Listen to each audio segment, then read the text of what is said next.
C'est bon, quelqu'un l'a pas. Verset combien? Genèse. Galates chapitre 4. 19, verset 19. Le verset, oui, le verset 19.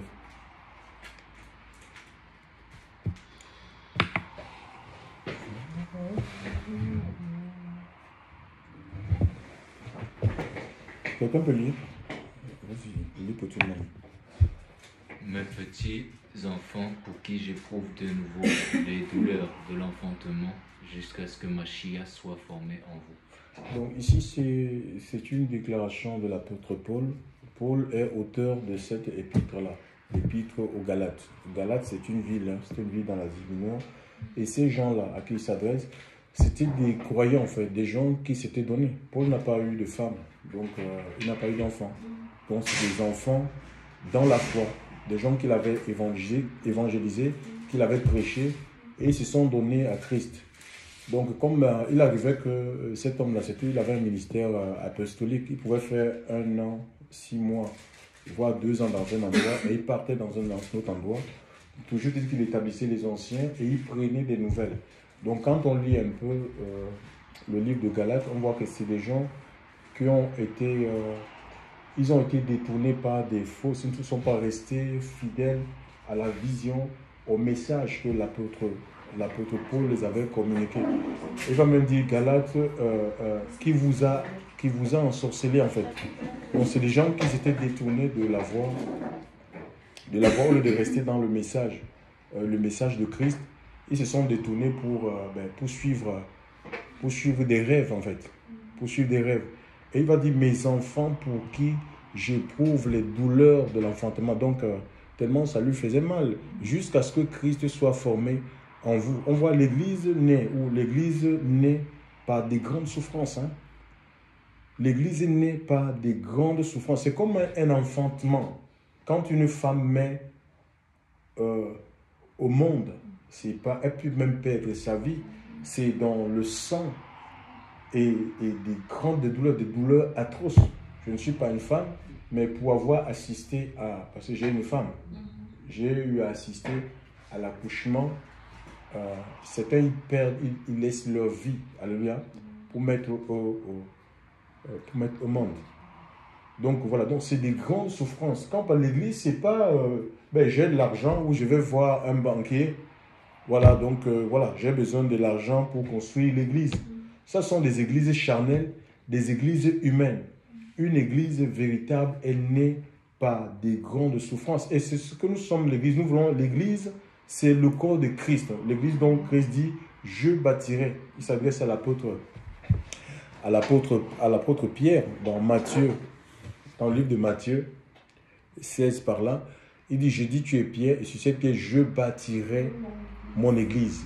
L'église que le Seigneur lui-même se charge de bâtir, chers frères et sœurs, naît, grandit, signifie pas des grandes souffrances.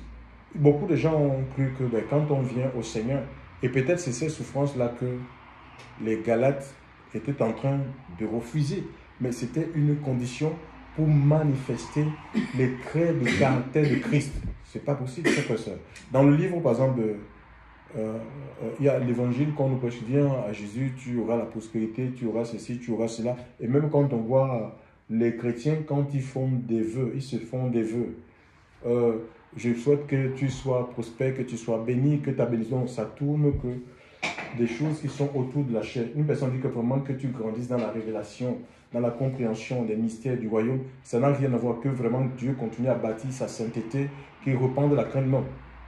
Il n'y a pas de côté, l'aspect spirituel, non, c'est des choses de la terre, que Dieu te donne longue vie, que Dieu te donne des voitures, que Dieu te donne que des trucs de la chair. On peut savoir le niveau spirituel de ces enfants, ou soit ils sont mal enseignés, ou ils n'ont jamais rencontré le Christ et Jésus, parce que le Seigneur lui-même aussi, quand on a l'Esprit de Dieu, et vraiment qu'on est soumis à l'Esprit de Dieu, nos prières vont provenir du Seigneur en fait. L'Esprit de Dieu va nous inspirer, chers frères et sœurs, sur le type de prière. On ne va pas prier comme ça, tout et n'importe, demander tout et n'importe quoi, des choses qui ne tiennent pas la route.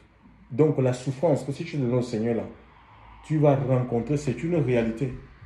Parce que les gens se posent, mais pourquoi il y a tant de souffrance? Tu peux lire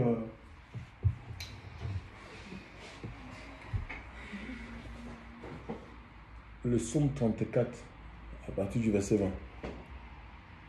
Le psaume 34.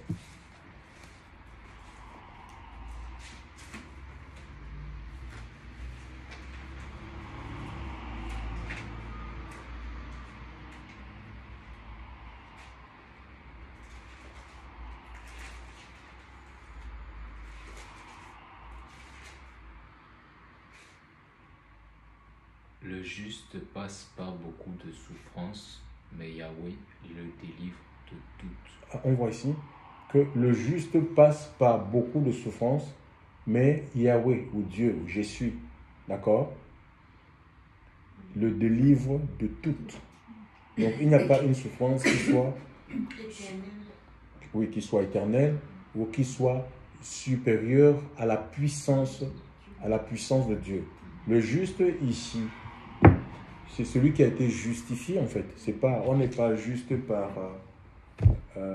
par nos propres œuvres, c'est pas une justice religieuse ou une justice humaine. C'est des gens qui ont été justifiés par la foi. Alléluia.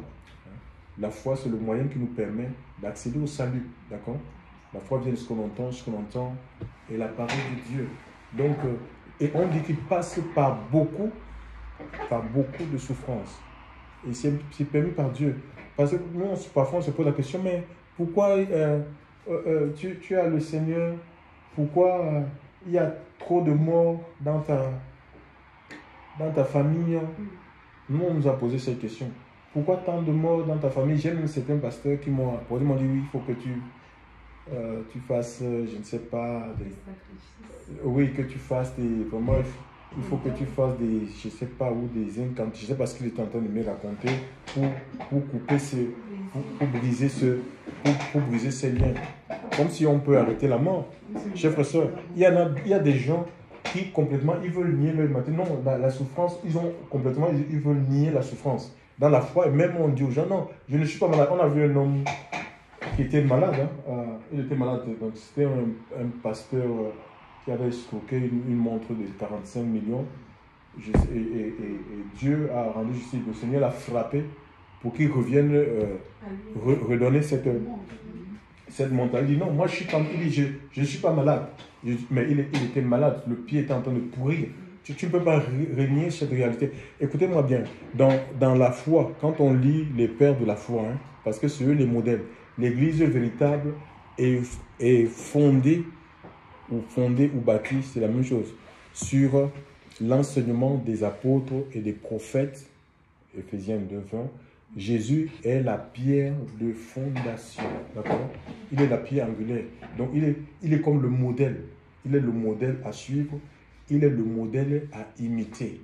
Et on a vu durant les 3 ans de ministère de Christ sur la terre, comment est-ce qu'il a vécu, comment est-ce que son humanité aussi s'est révélée, d'accord? Et Dieu va, qu'on le veuille ou pas, Dieu va permettre des situations dans notre vie pour que notre humanité se révèle. On n'est pas des surhommes. Il y a l'apôtre Jean qui avait été emprisonné à cause de la persécution dans l'île de Patmos. Et cet homme-là va avoir beaucoup de visions. Le livre que vous entendez, Apocalypse, là, Dieu va ôter le voile pour lui montrer des choses passées, présentes, à venir. Il a eu la vision du trône. Est-ce qu'on peut lire ça? Il a eu la vision du trône de Dieu. Vous voyez voir ce qu'il a vu? Apocalypse chapitre 4. On peut lire à partir du verset 6. Jean en prison a vu la vision du trône de Dieu.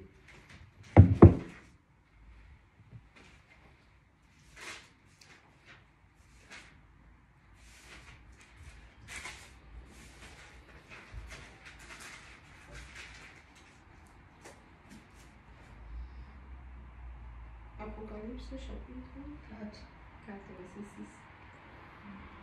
À partir du verset 6 à 7,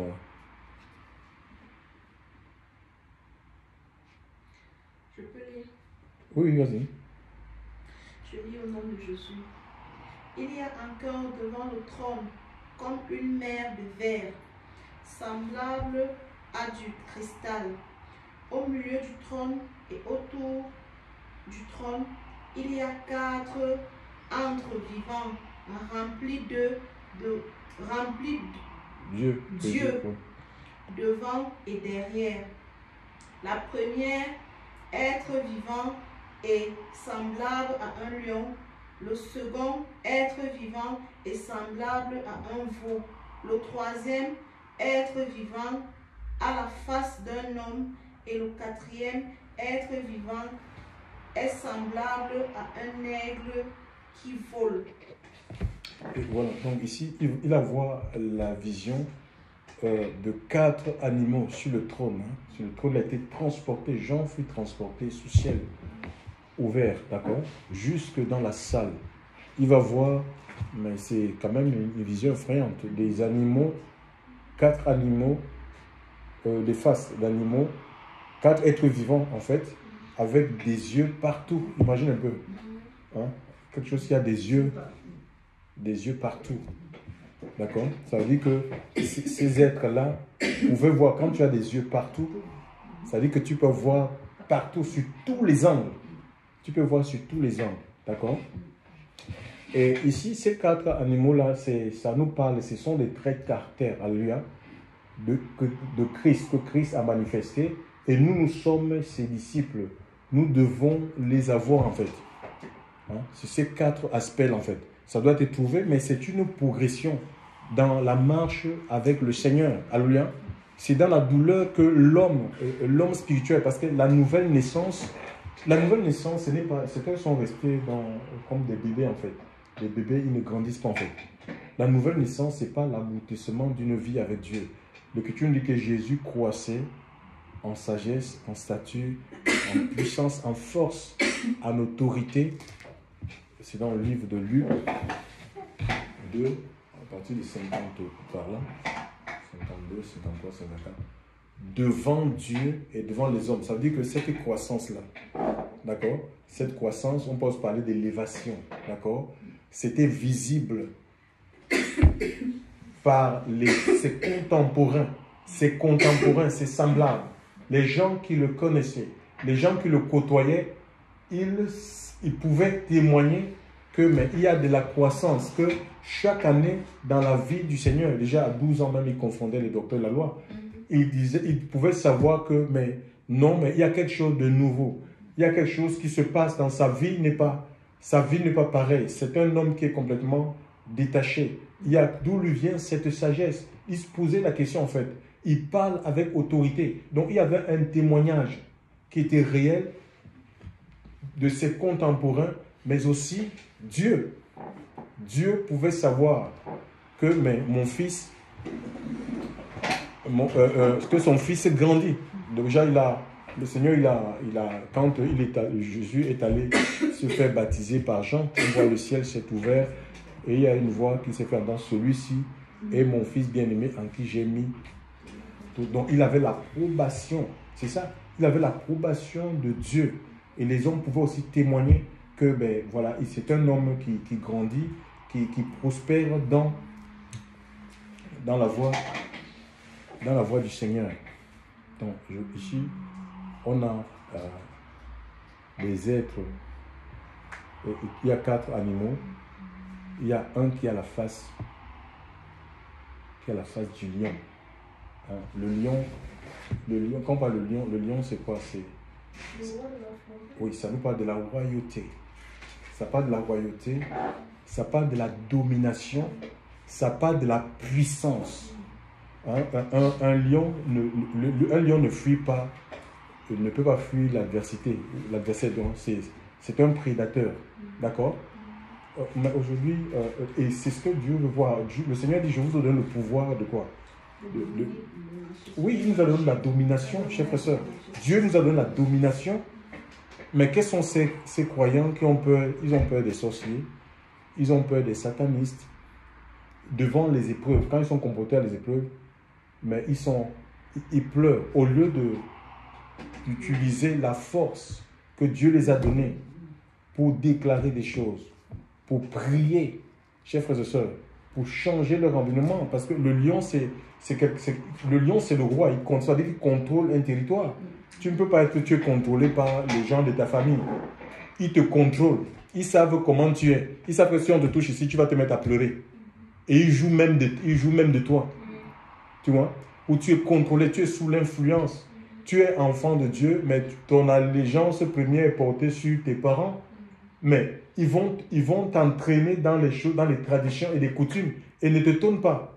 Comme tu as peur de prendre position, ne t'étonne pas. Au lieu d'user de la capacité que Dieu a mis en toi pour prendre position pour la vérité, mais ne t'étonne pas que les mêmes combats qu'ils ont à lui seront tes combats à lui. Les mêmes esprits, les esprits familiers qui opèrent, qui contrôlent ta famille, qui font que peut-être les femmes ne doivent pas se marier, ou les femmes ne doivent pas avoir les enfants. Il doit avoir toujours le chemin. Ces esprits-là, même si tu confesses Christ, parce qu'il n'est pas question de dire « je crois ». Nous avons prêché que je crois au Seigneur. Ce n'est pas suffisant. Ce n'est pas suffisant de dire « je crois au Seigneur et Dieu va me protéger ». Ce n'est pas vrai. Dans le livre, on a lu, je crois, le mercredi, jeudi dernier, nous avons eu une exhortation. C'était chez la sœur du côté de Montpellier, où il est dit, où le Seigneur nous parlait, c'était dans le même psaume. Le psaume 34, c'était le verset 7, je crois, par là, si j'ai mon mémoire, que l'ange de l'Éternel campe autour de ceux qui craignent Dieu pour les arracher du danger. Il n'est pas dit dans ce passage que l'ange de l'Éternel campe autour de ceux qui croient. Parce que même les démons, Jacques chapitre 2, 19 dit que les démons ils croient et en même temps ils tremblent parce qu'ils connaissent leur fin. Mais l'ange de Dieu ne campe pas autour de ces démons-là. Ce sont des êtres déchus en fait. Tu vois? L'ange, ce n'est pas. L'ange de l'Éternel ne campe pas autour de ceux qui prient, qui connaissent la théologie. Ils peuvent réciter les petits prophètes, les grands prophètes. Ils connaissent les divisions de la Bible. D'accord? Il dit la crainte du Seigneur, la crainte de Dieu, le respect, l'honneur, le respect à Dieu, l'honneur, honorer le Seigneur en obéissant à sa parole. Alors il y a un ange qui s'installe qui est comme qui est là pour ta sécurité, ta protection en fait. Que ce soit le jour ou la nuit. Quels sont ces chrétiens qui sont tremblants, ils ont peur, ils sont sans assurance, mais il y a un souci. Ce n'est pas le christianisme ça, d'accord? Ça, ce n'est pas le christianisme. Être chrétien, Christ, ça veut dire celui qui est oint. Et les chrétiens, ils suivent celui qui est oint. Donc, si on suit celui qui est oint, nos vies seront ointes. Alléluia. Amen. Nos vies seront ointes. Nous allons bénéficier de l'onction. C'est la puissance de Dieu. C'est l'autorité de Dieu dans notre vie. C'est le règne de Dieu qui va soumettre la chair. Alléluia. C'est ça en fait. C'est ça. C'est tu suis loin. Tu ne suis pas des hommes. Tu ne suis pas un groupe. Il y a des gens, ils sont affiliés à des groupes et ils pensent qu'ils sont chrétiens. En fait, non. C'est chrétien, c'est être dans le Christ et dans la puissance, être dans le Christ et dans la puissance de son esprit. Christ et la parole, être dans la parole et dans la puissance de son esprit. Celui qui croit en moi, il fera les mêmes œuvres. Il n'est pas dit l'apôtre qui croit en moi, le prophète qui croit en moi, la prophétesse qui croit en moi. Celui qui croit en moi, il fera les mêmes œuvres que j'ai faites. Il en fera de plus grandes. Parce que je m'en vais, il nous a donné la royauté en fait. Nous sommes un sacerdoce royal. Des prêtres au service de Dieu. Ils avaient l'autorité. Les prêtres, dans le régime de la loi, avaient reçu l'onction. C'était une marque de l'autorité en fait. D'accord? C'est quelque chose qui les distinguait des autres. Ils avaient l'autorité de Dieu. Où est cette autorité aujourd'hui? Dans nos vies, dans nos églises. Chers frères et sœurs dans le Seigneur. C'est ça la domination. On est appelé à vaincre. Alléluia. On est appelé à vaincre. Dieu nous donne la force, le Saint-Esprit pour vaincre, pour régner. Ce n'est pas un règne à la manière de, je ne sais pas, celui qui a remplacé Elisabeth de la, comment il s'appelle? Charles III. C'est Charles III, Charles IV. Non, ça. c'est régner sur la vie, en fait. Tu vois, les vicissitudes de la vie. Je vais revenir sur ça. Donc, il y a cet aspect-là que chaque enfant de Dieu, chaque croyant, chaque disciple est appelé à manifester. D'accord? Donc, la royauté, le lion, le caractère du lion. Et puis, il y a l'autre, on parle du veau. Hein? Ça parle du service. Hein? Le veau. Donc, et Jésus est venu comme serviteur, en fait. Ça parle du service. Donc, Dieu nous donne l'onction, la force. Ce n'est pas pour écraser les gens, en fait. Ce n'est pas pour dominer, comme on voit aujourd'hui, ou pour se servir des autres. Non. Dans le livre de Matthieu, je crois que c'est Matthieu 20, 28, il dit, le Fils de l'homme est venu, non pour être servi, mais pour servir et donner sa vie en rançon. D'accord? Et l'apôtre Paul dit que l'autorité que Dieu lui a donnée, ce n'est pas pour la destruction des âmes, mais c'est pour l'édification, c'est pour la construction.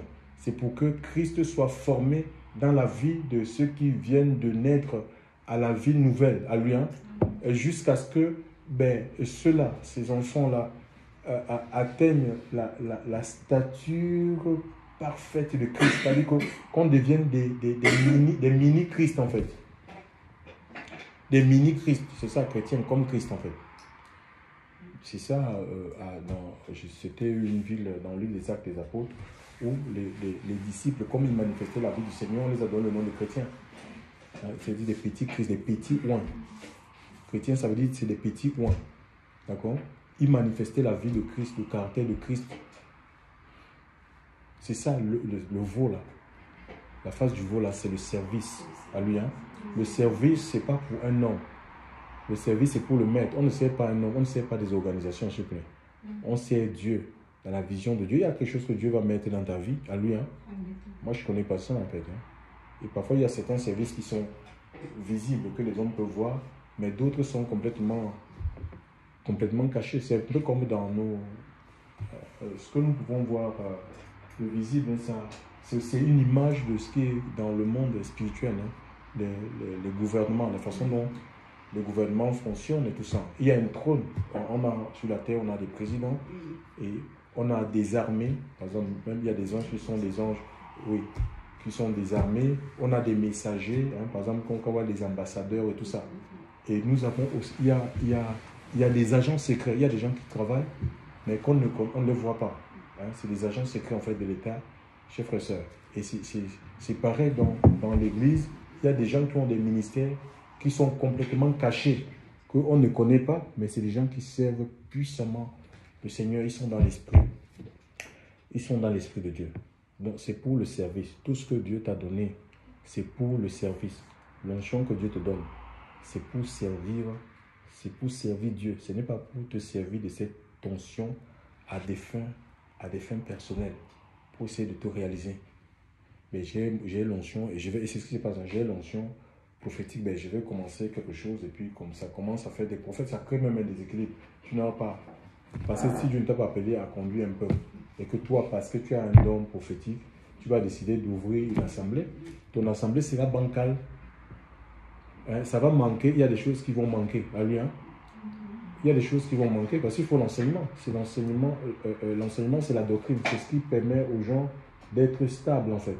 D'accord? De ne pas être emportés par tout vent, les hérésies, les fausses doctrines. Donc le veau. Et puis après, le veau, on a la face de quoi? On a la face de l'homme. Un homme. L'homme, ça ne parle pas de l'humanité. On peut dire beaucoup de choses sur l'humanité, chers frères et sœurs. Hein? Les gens, ce n'est pas parce qu'on a le Saint-Esprit qu'on n'est plus on devient des surhommes, qu'on n'est plus, on n'est plus des hommes avec tout ce qu'on peut, la chair peut connaître comme souffrance, comme difficulté, comme peine. C'est pas vrai ça. Il y a même des gens, tu vas dans les deuils, il ne faut pas pleurer. Les enfants de Dieu ne pleurent pas. Mais On n'a pas à la place du cœur le marbre. Hein. On a des êtres humains avec des émotions. Et on va les manifester en fonction des circonstances. C'est comme ça que nous avons été créés, même si nous avons l'Esprit de Dieu. Jésus, l'Écriture dit que Jésus pleura. Jésus a pleuré à lui. Hein. Jésus a eu compassion, chers frères et sœurs. Et c'est elle qui le poussait même à agir, à guérir les gens. Jésus se fatiguait. Il se fatiguait, il s'est arrêté sur le puits de Jacob. Il était fatigué par la marche. On n'est pas dans le mobilisme religieux. On a poussé les gens. Oui, il faut aller visiter les gens. Tu dois visiter il faut visiter les chrétiens jusqu'à minuit, 1h, 2h du matin. Où on t'appelle à 2h du matin. Oui, il y a un souci là-bas, il y a une sœur qui ne se sent pas bien. Lève-toi. Mais on a une vie, chers frères et sœurs. On a une... C'est pas le christianisme, ça. Ce n'est pas le christianisme. Ce n'est pas le christianisme, ça. C'est la religion. On est des êtres humains. On est des êtres humains. On est limité, d'accord? On a des limites, il faut connaître. Il y a des gens qui ont pris, ils pensent qu'ils vivent comme ça, il n'y a plus de projet en fait. Les chrétiens sans projet, il n'y a plus de projet. Tu vas prendre ton argent, oui, il y a tel machin là-bas. Tu vas prendre tout ton argent. Tu vas donner ça, on dit que oui, il y a les, je sais pas où, il y a les orphelins dans tel endroit. Je ne dis pas que ce n'est pas mauvais d'aider, mais mon frère, il faut avoir. Il y a beaucoup d'hommes de Dieu qui ont agi comme ça. Parfois, ils ont oublié leurs femmes, leurs enfants. Quand Dieu te donne une femme, c'est pour que tu puisses t'en occuper, que tu puisses trouver du temps avec elle. Alléluia. Parce que c'est une femme, elle a besoin de l'écoute. Une femme a besoin de l'attention. Hein? Les enfants, c'est pas Dieu te donne les enfants, il faut que tu assures l'éducation de ces enfants. Tu ne peux pas dire que tu n'as pas le temps, tellement le ministère te prend au point où tu n'as pas le temps pour tes enfants. Chers frères et sœurs dans le Seigneur, c'est pas de Dieu ça. C'est pas d'autres personnes qui viennent éduquer tes enfants. Hein? Le corps, si se fatigue, on a besoin de repos. Alléluia. On a besoin de se retirer, d'avoir un moment où on se retire des hommes. Alléluia. Oui, pour se reposer, chers frères et sœurs, dans le Seigneur. Ce corps a besoin du repos.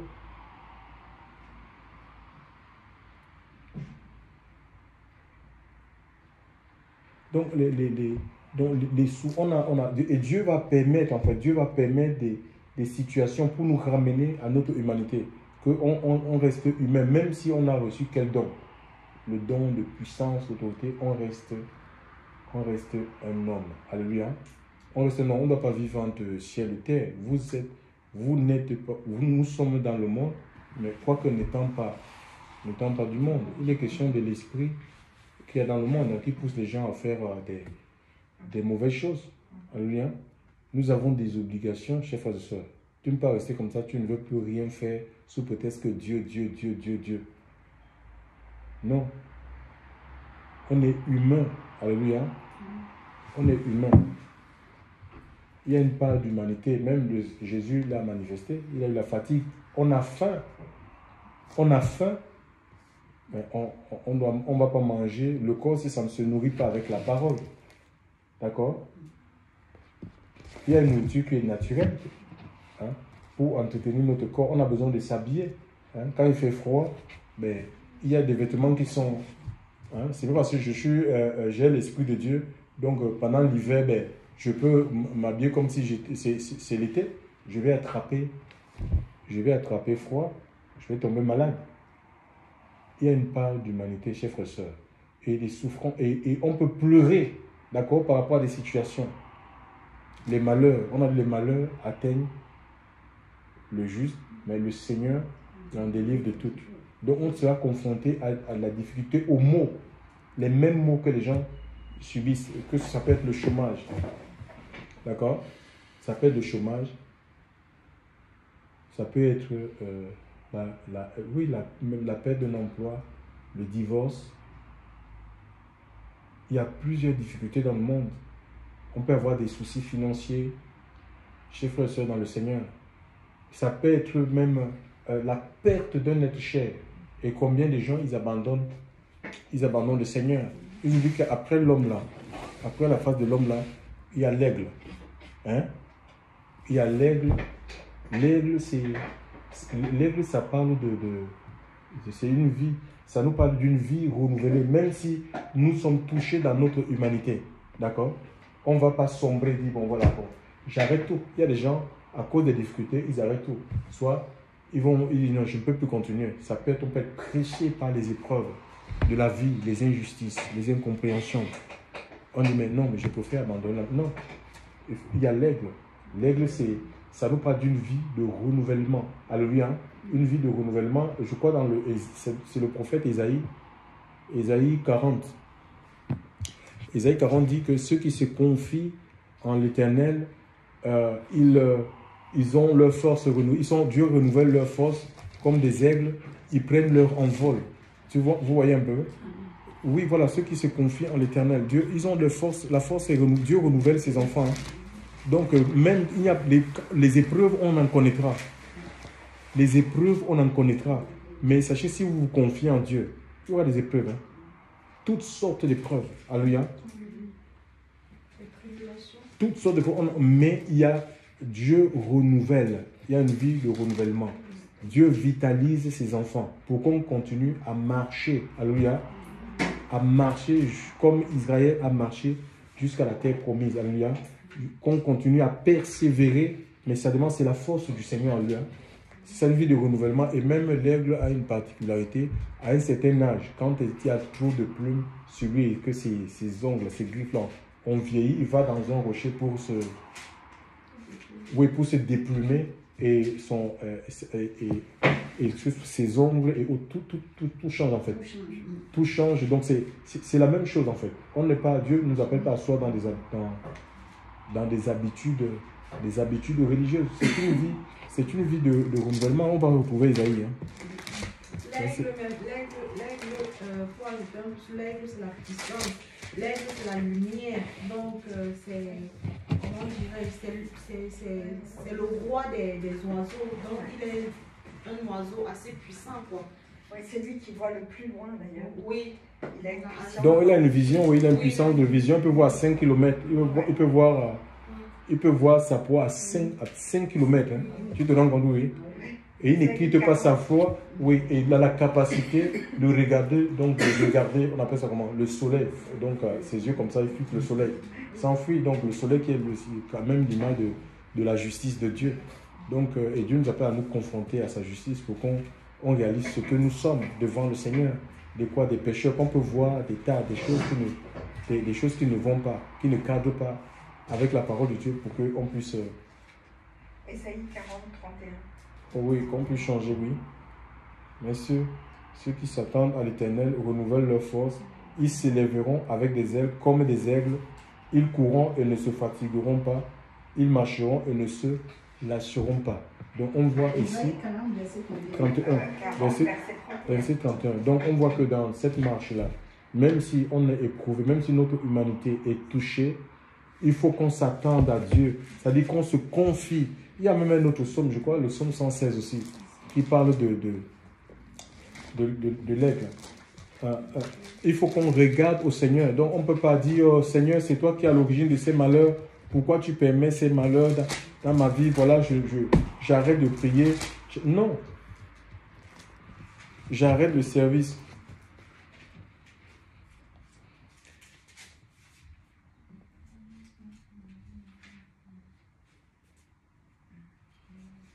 Souvent, c'est la persécution aussi autour de toi. Si tu n'as pas l'esprit de Dieu en toi, je pense que c'est pas facile d'être. Des mots même qui vont te balancer, même toi-même, ton cœur. Ton cœur, c'est mon Dieu avec toi. Donc, il faut qu'on regarde vraiment, nos vies soient inclinées vers le Seigneur, qu'on lui fasse entièrement. Il y a le renouvellement, même si tu perds ta maison. Je vous parle par expérience. En 2004, hein, oui, Françoise à peine venait d'arriver en France. L'appartement où j'habitais là-bas au niveau de Montpellier, ça a pris feu. On a tout perdu. On a tout perdu. Même la nuit, je dormais comme ça. il y a une visitation, l'esprit de l'onction, Dieu a libéré l'onction dans ma vie, mais je ne sentais rien. C'est comme si je n'avais rien perdu. J'avais la joie et on allait partager les témoignages dans la rue. Les gars qui étaient avec nous se posaient la question, mais attends, tu as tout perdu et tu es comme ça. Oui, j'avais la force du Seigneur en fait. C'est Dieu Dieu renouvelle, je vous assure. Dieu, il ne faut pas être focalisé. Les épreuves, vous ne pouvez pas les éviter. Alléluia. Et Dieu va permettre ça, c'est pour nous façonner, c'est pour nous forger, chers frères et sœurs. C'est continuer à ennoblir nos vies, à remplir. Et vous n'avez rien touché parce que le propriétaire est à remplir nos vies. Et voilà encore, voilà la deuxième épreuve. Donc ça s'est récidivé avec ici en 2019. Là. Donc l'autre appartement à Castelnau, ça a pris feu.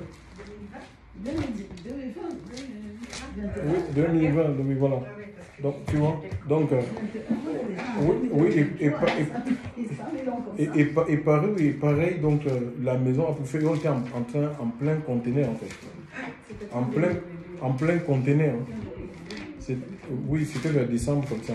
En plein conteneur, mais, alors moi, la première réaction, j'ai dit que le conteneur était déjà posé là-bas au port. La maison prend feu comme ça. Il fallait faire les ramassages et tout. On a laissé comme ça. Il y a une première idée qui m'est arrivée. J'ai dit, écoute, on va arrêter le conteneur. Le conteneur, si on va l'arrêter, on ne peut pas. C'est l'idée que j'ai dit jamais. Que même si c'est comme ça, le conteneur, là, il va partir. Parce que si le laisser au port, c'était les surestaries. 50 euros, 50 euros, 50 euros, 50 euros, 50 euros. Donc, et Dieu a permis qu'on sorte ce conteneur. Et on travaillait avec un partenaire là-bas, un déclarant là-bas au Cameroun. Donc je lui ai même montré des images, comment la maison a pris feu. Et que vraiment, il faut... Et on avait mis quand même des choses, mais on n'avait pas fait tout le ramassage dans tout les ramassages qu'il fallait faire, parce qu'il fallait répondre, on t'appelait si tu étais convoqué et tout. Et j'ai dit au gars d'essayer de nous faire un prix, en fait. Mais il m'a sorti une facture qui m'a laissé sans voix. Il m'a envoyé une facture de 10 millions de francs. Et à cette époque, les conteneurs, on les sortait à 7 millions et demi. Oui, non, mais et directement, j'ai un de mes collaborateurs là-bas, il me parlait d'une dame qu'elle sort les conteneurs à 7 millions. J'ai dit, va un peu voir la femme là. Et on lui a donné le dossier. Et elle a pris 7 millions. Et le monsieur là, donc on lui dit, mais regarde, le conteneur que toi tu me demandes 10 millions. On lui a montré ça, voilà ça. Mais vous vous rendez compte, c'est chaud. Hein? Donc vraiment, il faut. Dieu renouvelle ses enfants, chers frères et sœurs. Et donc Dieu ne laisse pas, il faut regarder au Seigneur en fait. Il faut regarder à lui, il faut se confier au Seigneur. Les temps de larmes, c'est normal que tu peux pleurer par rapport à des situations. Tu peux pleurer par rapport, mais ne reste pas suissant en fait. Il faut demander au Seigneur qui te donne la force. Alléluia. La force d'avancer parce que l'objectif final, c'est de manifester les traits, le caractère de Christ. C'est de vivre comme Christ a vécu sur la terre. On va lire, sinon je finis, c'est 2 Corinthiens chapitre 4.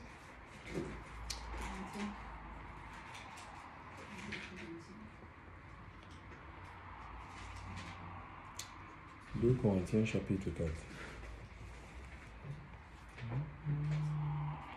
Et puis parlant de l'aigle, l'aigle c'est un oiseau qui se sert des vents, des tempêtes.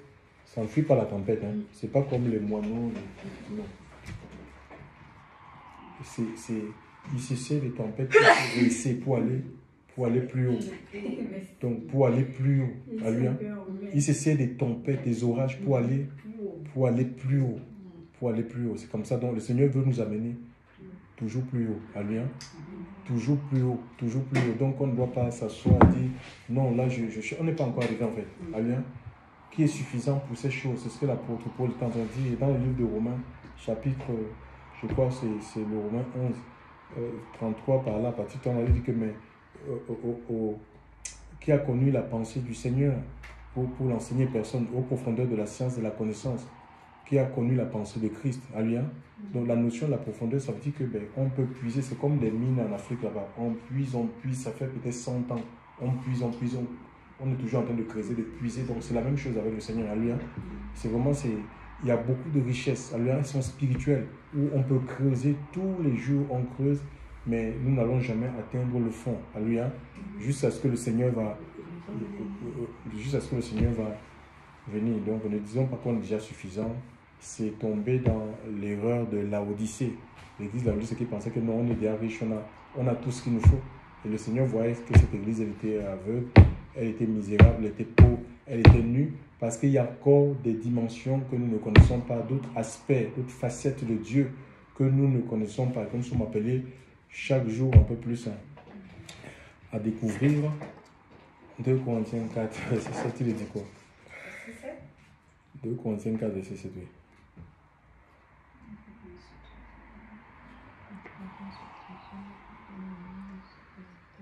Hein?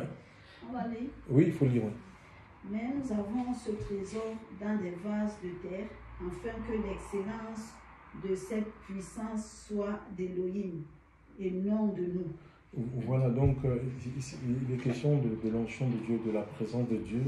Nous sommes des vases de terre, des vases fragiles, alléluia. Et qu'on n'est pas assez levé à dire que oui, mais oui, Dieu veut mettre son nous, alléluia. C'est pourquoi il y a des souffrances, il y a des peines, on est comme des vases. Et le potier, quand il transforme un vase et quand il fabrique un vase, le vase passe par le feu, alléluia. Oui, le feu pour donner la solidité, pour qu'il soit solide, pour qu'il soit en capacité de contenir, alléluia, de contenir la présence de Dieu et l'onction de Dieu, la force du Seigneur. Regardez un peu, cette bouteille-là, donc l'eau que cette bouteille peut contenir est liée à la forme de la bouteille et à sa capacité aussi à contenir. Ça ne peut pas contenir plus que sa forme en fait. D'accord, plus que son état, c'est pas possible. Alléluia. Donc si on laisse Dieu souffler, plus Dieu va souffler dans notre vie. Alléluia. Plus Dieu va, c'est là où on va laisser le Seigneur vraiment Dieu veut nous élargir en fait. Dieu veut nous étendre. Et c'est pour que lui continue à prendre place. Alléluia. Plus on va se laisser. On va laisser Dieu nous étendre. Alléluia. Et c'est comme ça que le Seigneur dit, il va continuer à prendre place, à prendre possession dans notre vie. Et je vous assure, l'œuvre de Dieu, ça devient plus facile. Même la vie de prière, la vie d'adoration, ce sera par le Saint-Esprit. Alléluia. Ça sera par l'Esprit de Dieu. Tellement tu seras poussé à adorer le Seigneur, à chanter pour lui. Ça peut être, on peut penser que tu es une fois dans la rue comme ça, il y a la présence de Dieu dans ta vie, tu as seulement envie de chanter. Ça peut être dans le tram, dans ton lieu de travail. On va dire, mais tu es en train de délirer. Non, c'est la présence du Seigneur. Alléluia. C'est une présence contenue de Dieu dans notre vie, et nos vies doivent déborder. Alléluia. David a dit que ma coupe, parlant de sa vie, que ma coupe déborde. Alléluia. Oui, donc voilà, c'est très beau, et on a cette force-là de vivre dans le repos. Oui, voilà, vivre dans le repos du Seigneur, et c'est que les choses de Dieu qui vont sortir, qui vont émaner de notre vie. Il n'y aura pas de place pour les cheveux, qu'est-ce que l'autre fait, ou raconter les vies des gens. Non, chers frères et sœurs dans le Seigneur, vraiment ta présence de Dieu, l'Esprit de Dieu, tu sens que ta vie elle est sainte, ta vie est sainte, Dieu t'est saint comme ça. C'est comme si tu es ceinturé par le Saint-Esprit, chers frères et sœurs dans le Seigneur. À lui soit toute la gloire. Vraiment, soyons des disciples. L'objectif, c'est de ressembler au Seigneur, alléluia, et de vivre pour le Seigneur. Notre service aussi, c'est pour lui. Christ a tout accompli. Alléluia. Christ a tout accompli, chers frères et sœurs. Notre élévation, notre accroissement, tous les projets, chers frères et sœurs, tout est fait en lui. Alléluia. Tout est préparé d'avance. Il faut qu'on se laisse en fait. Qu'on se laisse, que la souffrance ne nous arrête pas. Que la souffrance, les difficultés ne nous arrêtent pas. Au contraire, ça nous amène à regarder plus haut, à nous confier en lui pour avoir cette vie-là, une vie renouvelée, hein, une vie renouvelée, une vie transformée, une autre vision claire. Et plus tu avances avec le Seigneur, plus tu rentres dans son repos. Le repos, il est tellement profond. Tu vas quitter l'agitation. Les gens s'agitent dans le monde. Et tu vois comment les gens s'agissent, ils courent à gauche, à droite, mais ils courent après quoi? Après le vent. Après le vent, les choses qui vont laisser que le Seigneur nous aide. On va prier. On va prier le Seigneur. Éternel notre Dieu, notre roi, tu es Dieu dans les cieux, sur la terre, sous la terre. Nous voulons te rendre grâce. Seigneur, nous sommes justifiés, Seigneur. Mon Dieu, mon Père, et nous avons une part de souffrance, Seigneur Dieu, à connaître, à vivre. Seigneur, mon Dieu, mon Père, Seigneur, nous voulons te dire merci pour tout ce que tu fais. Seigneur, en ce matin encore, Seigneur, tu relâches l'onction, Seigneur. Tu relâches ton onction.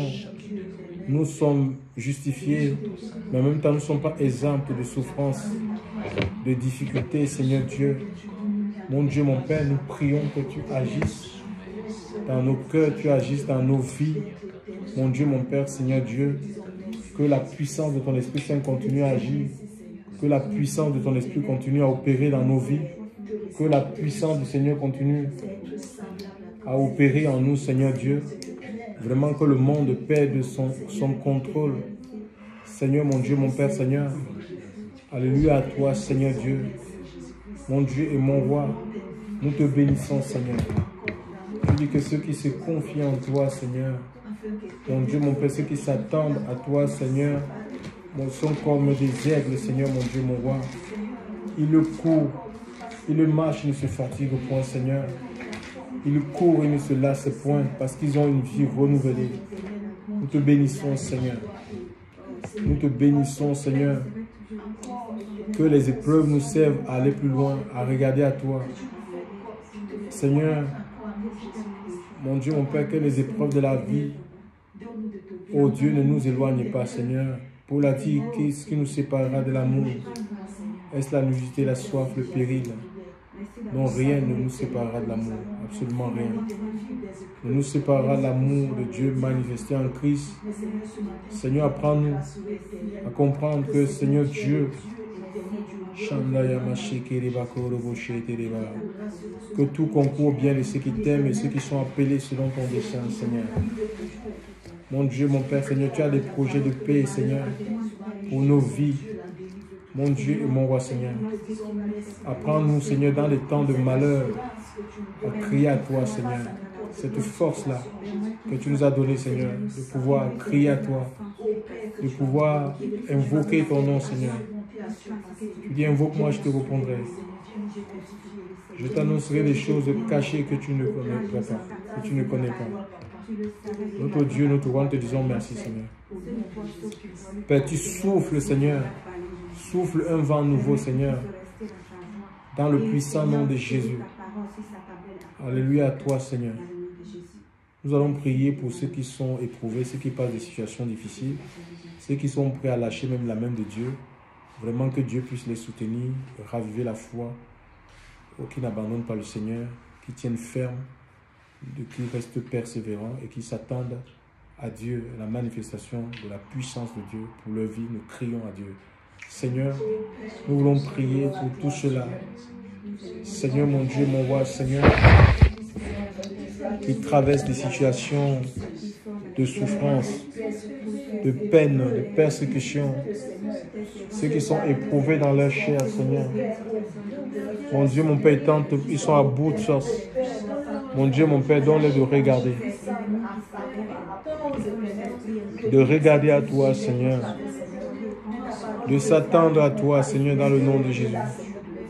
Merci de souffler un vent nouveau.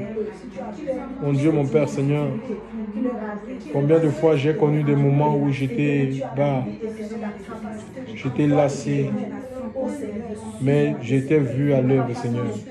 Tu ne m'as pas abandonné. Père, nous te disons merci, Seigneur.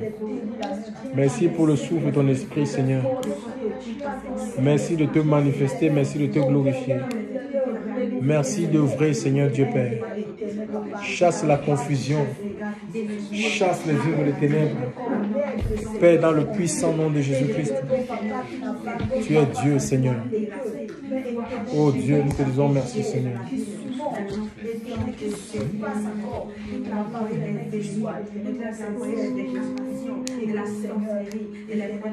Oui, je